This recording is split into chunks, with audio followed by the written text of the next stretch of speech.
SABC News presentation.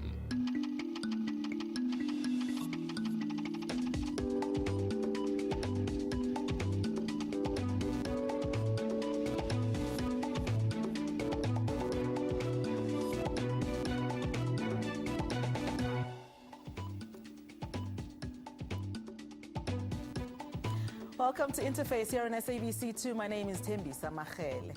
Well, constitutional law experts have raised concern that the disruption of Parliament by the economic freedom fighters is eroding Parliament's credibility. Parliament had to be adjourned when the EFF protested and demanded that President Zuma respond to a question regarding the Nkandla debacle. Political analysts and observers say it's the failure of the Speaker of Parliament to hold the government to account that is damaging parliamentary democracy.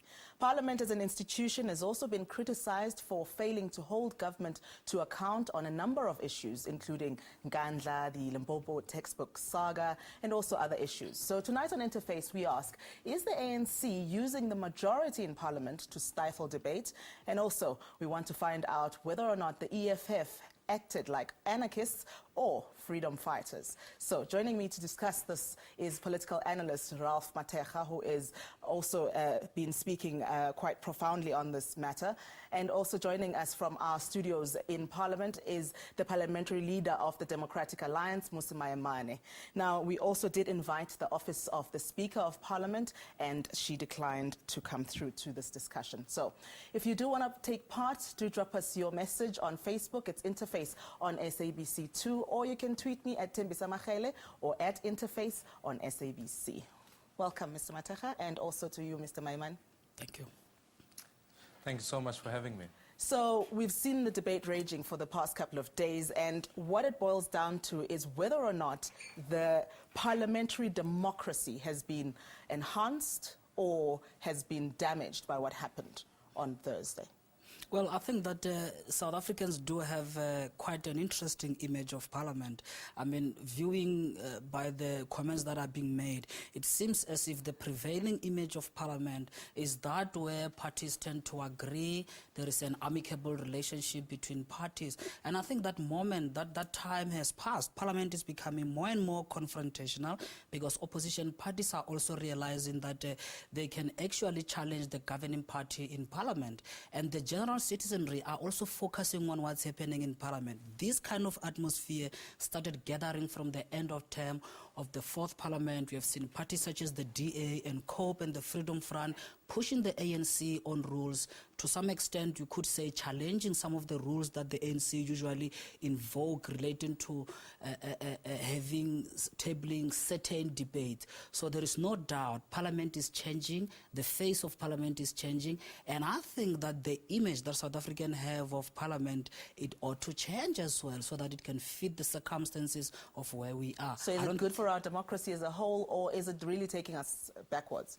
I think we are evolving. We are only 20 years into this. If you look at some of the parliament that have been there for 200 years, you still find MPs jumping on the tables, arguing and taking different positions, some throwing chairs at each other. So I think that this is a very interesting part of the evolution of South Africa's parliament. It might settle down in the future, but you cannot avoid this kind of tensions. Mr. Maimane, I'd love to get your thoughts on this. Are we moving slowly towards a time where MPs are going to start jumping on tables and start hitting each other because all of a sudden now we've got a sit-in for the first time in South Africa?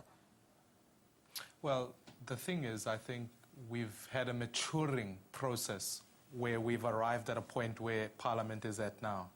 And I think sometimes it's very critical that we take a step back and ask, what is the exact role of Parliament? The mistake that the ruling party has done in the last 20 years is to, in fact, avoid Parliament playing its role as the oversight body that holds the executive to account. Because I think sometimes we tend to forget that, in fact, the presidency and the cabinet must, in fact, account to South Africa's elected representatives, which are the members of Parliament they put in Parliament.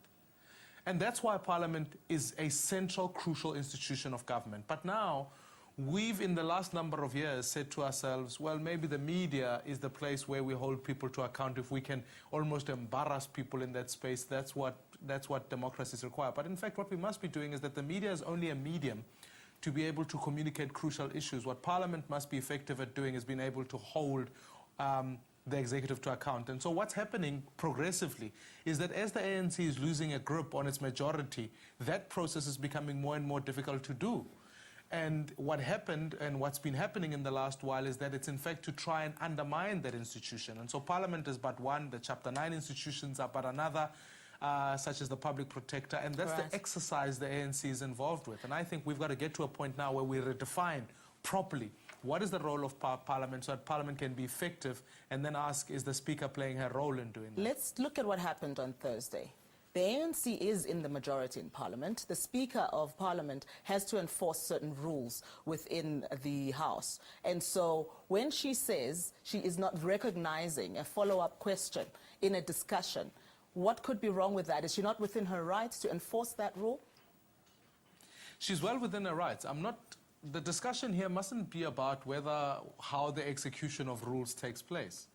The first principle question, that's why I want to go to principle here, is that there in this instance, even in the first two questions that the President was asked, he sought to find ways to obfuscate the issue. And so if we continue and make Parliament simply just a place where the President can go through the motion without really answering questions, it will breed the sort of frustration that happens. And then the rules of Parliament then become subservient to that.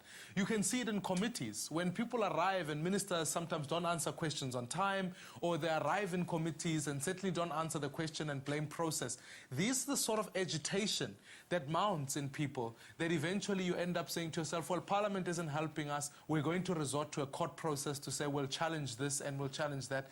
And it becomes an erosion of what Parliament was designed to do in the first place. And I think this gives an opportunity to say, well, progressively, can we sober up the conversation and say the executive is accountable to Parliament, not the other way around? Mr. Matech, do you concur with that view, that the power and the role of Parliament is slowly being eroded? Well, I believe that it's not easy to just get it right in the first instance, because Mr. Maimana mentioned very well that in the past few years the ANC has been quite dominant, and then the majority of the ANC is therefore declining. But it's not just the majority of the ANC that is just declining. The public perception about the positive reflection on the ANC, it seems to be also declining, where the ANC is being called upon to account on certain conduct of the executive. As a governing party, there is even a higher obligation on the side of the ANC to actually uphold the role of Parliament, and that can be done by also affording the opposition parties an opportunity to be seen bringing the governing party to account. Regarding the manner in which the question was framed and the manner in which the Speaker handled this issue in Parliament, for me, I don't think that the response that is being given by the President on the issue, it always has to be exactly accurate. Parliament is not a court of law. If you look at the Constitution, it says there need to be those public deliberation. I still think, though, that the Speaker should have allowed for the follow-up question. Had the President failed to respond, or had President provided an inadequate response to that, that need to be seen by the public, who will then make their mind about the leadership, the quality of leadership, and the parties thereof. That is also another gain. The gain is not just in answering accurately in Parliament. I'd like us to really pick up on that point, on the role of the Speaker in particular.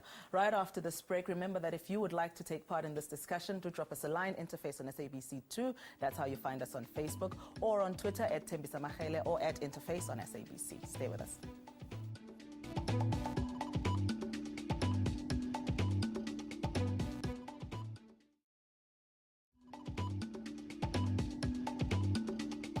Welcome back to Interface. We're talking about what happened on Thursday in Parliament, where the EFF staged a sit-in, and we're asking pertinent questions about the role of Parliament and whether or not that institution is slowly being eroded, or if it's being strengthened by what happened on Thursday. And Mr. Matech, I wanted to pick up on this point, but before I go to it, the point about the Speaker of Parliament. There's been a lot of talk about how the ANC has been abusing its power over the years. Opposition parties, some of them have come out saying that, they're stifling debate in Parliament. Mr. My manager said they go through the motions and not actually attend to the issues that are being raised. But is it an abuse of power, Or is it simply an exercise of democracy where the majority of the people of this country have said to the African National Congress, we believe in you and your agenda, go to Parliament and go and drive your agenda? Certainly, there need to be an acknowledgement that one of the rationale for having a speaker is that you have majority of members in Parliament, and it's because of that actually brings in the weight, the electoral weight that you actually bring into Parliament. And it doesn't mean when the speaker is ruling at any point in time or always, it's all about stifling debate and all. Certainly, the political party that is dominant in Parliament will always try to push their line. But there need to be a balance, because the role of Parliament, as provided for in the Constitution, is that members of Parliament are supposed to try, in the spirit of that role, to be as non-partisan as possible. These are the people who, as the Constitution says, are elected to represent the people, at least on a non-partisan platform. That's an interesting question. Mr. Mayaman, is that realistic, though? Because you go to Parliament as elected representatives from political parties. Is it possible to be non-partisan? Well, more than being non-partisan, I think the issue is we must determine what are the crucial issues that South Africans are worried about. And in fact, when you consider the fact that Nkandla is only but a symptom of corruption, then you've got to be able to say to yourself, South Africans are concerned about this and they deserve answers.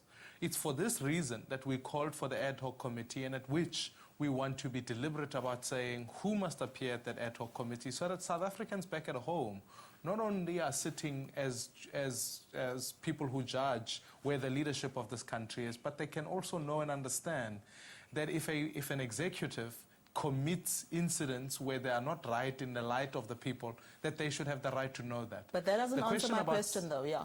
Let's get to the part about the elected representatives in Parliament being able to be non-partisan. Is that realistic? We represent South Africans, and then we represent the 4 million South Africans that put you in Parliament. I certainly represent that sector of society. And I think that's good. That's what multi-party democracy is about. It's about making sure that if this sector of society elects you to Parliament, you need to be able to come and represent its issues and build on from there, as does any other party in Parliament. So I think the sentiment about it being non-partisan is perhaps is inaccurate. I'm arguing here to say there are crucial issues that affect society as a whole, and various parties have got a view on how those issues must be addressed, and that's the job that what we've got to do here in Parliament. Let's touch quickly on the role of the opposition. Is the opposition increasingly resorting to dramatic challenges to the ruling party? Because if we look at the heckling, the sit-ins, the insults that we sometimes hear, and I'm sure they come from both sides, is the opposition resorting to such tactics because, one, you can't organize yourselves as the opposition to be able to take on the ruling party, and two, you really can't agree on certain issues, so the best thing to do in the House is to tackle the ruling party?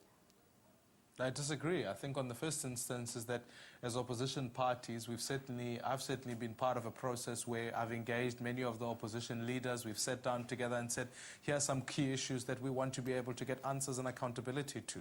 And in fact, the work that's been done in various other spaces has been championed by the fact that oppositions have sat down and said, this is what we've got to achieve and this is the outcome that we've got to do. What happens in the House about behavior, it's a bit like saying if a football match deteriorates, you must blame the players. No, you must sit down and ask the Speaker, why is this House deteriorating at the level that it is? But I want to go furthermore and say, at which point do we then continue to use state institutions to protect a president who clearly is now in the eyes of the public, is failing the people of this country? All right. So the central issue is we continue to build institutions. We cannot do that to protect one person. Okay, Mr. Mateja, your thoughts on the role of the Speaker? We've heard some talk about how we need to get perhaps a retired judge to sit in that seat, because if you have somebody that belongs or is affiliated to a particular political party, they will always drive that agenda. Is that the way we should be going? I've heard the sentiments that says that you need to get a retired judge, and I think understandably so, as the opposition parties being frustrated with the speaker who they believe is highly partisan. And we need to understand as well how democratic processes go by. The party that has got majority has to have the speaker. Whoever wants to have the speaker in parliament, they should also go and campaign hard and have a number of people in parliament, the higher number, so that they can be able to have a speaker. But also, the speaker as well need to understand that she or he should not or does not represent narrow partisan kind of politics where you are trying to protect certain individual, be it member of the executive or member of the president. If the speaker takes a non-partisan line, the speaker will understand that certain questions have to be seen being aired in the interests that are beyond that of a political party. That is how that stage, that platform of parliament actually is distinct from other branches. That's the ideal, but is it practical? Is it realistic? If you look at what happened in Canada, if you look at what's happening in the UK, they also have the similar kind of struggles about, the role of the speaker. This is not unique to South Africa. But the question is, can you effectively have a speaker that is non-partisan? And if so, how would that work within a democracy? You can have a speaker who is less partisan in the manner in which they are presiding in parliament. I mean, I don't want to mention people's names and all. In this very parliament, you look at the 5th term of parliament, you look at the 4th term of parliament, there has been some writings that perhaps another speaker was less partisan, was not more aggressive against or maybe towards the opposition parties, was actually struck that chord of the role of parliament above political parties. And we need to note something as well. There is no way in the Constitution where it provides for how parties should go about themselves, but the Constitution provides for how parliament should go about its responsibilities, which means it actually elevates parliament a bit higher than partisan politics of political parties. Did the EFF overplay its hand here? First it was being thrown out, and then now it's the sit-in. Are they doing too much of the same thing where South Africans are going to say, but hold on, you're not really helping in this debate? Well, they are being seen as standing to power, and that kind of a space really exists. Even in instances where they are actually violating rules, that lend the environment, the atmosphere, lends their behavior to an interpretation that says that they are standing up to a dominant party. And I think the ANC itself as well should take some responsibility for also opening that space as well, where EFF can break the rules and still gain some level of public empathy out of that. The ANC members of parliament should also be seen being tough on their own executive. Okay. They have not done that. All right, we're going to take another short break. Remember, we are taking your thoughts. This is quite a topical debate, and we would love to hear from you. Interface on SABC2 is how you find us on Facebook. If you want to hit us up on Twitter at Tembisa Mahele or at Interface on SABC. We are back right after this break.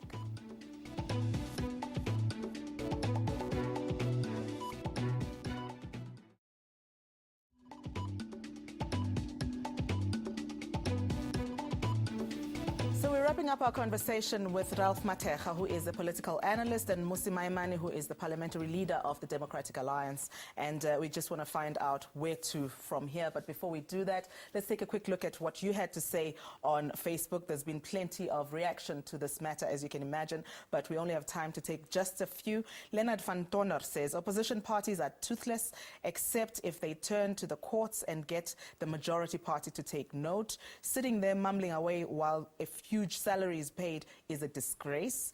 Benny Lisiba Mukhanedi says, it's true that the ANC takes advantage of the numbers in parliament. Khupulang Grizzly Debetso says, minorities are sidelined and every effort is undertaken to protect the president.